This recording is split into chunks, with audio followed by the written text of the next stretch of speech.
How to fix could not add card, try again later, or contact card issuer. Hello everyone, I am Bishaka and welcome to our channel. Now let's get right into the tutorial. Firstly, check if Apple Pay is available in your region. You can head to Apple's official list of supported regions and banks, and some cards or banks might not be supported yet in your country.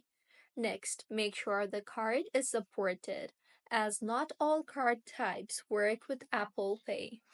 Check with your bank or card issuer, especially if it's a credit union, prepaid card, or international card. Next, you can try to restart your iPhone, as a simple restart can help you fix majority of minor issues on your iPhone.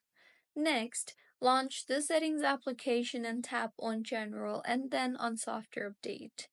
Make sure you are using the latest version of iOS, and if not, then go ahead and update your iPhone, as Apple Pay bugs are often patched silently. Next, enable passcode Face ID or Touch ID, as Apple Pay won't work if your device does not have security enabled. So go to Settings and tap on Face ID and Passcode, and then enable Face ID and set a strong passcode.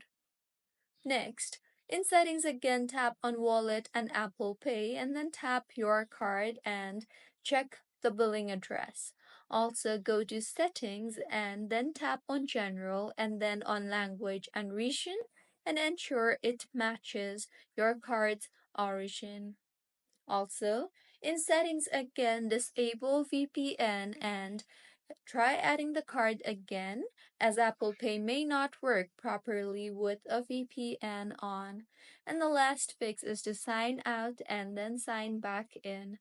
So tap on your name on top of your screen in Settings and then tap on the sign out option. Restart the device and sign in again, and then try adding the card under Wallet. So this is how you can fix could not add card, try again later, or contact card issuer. If you find this tutorial helpful, please like the video and do comment if you have any queries. Also, do subscribe to our channel for more helpful tutorials like this. See you on the next one.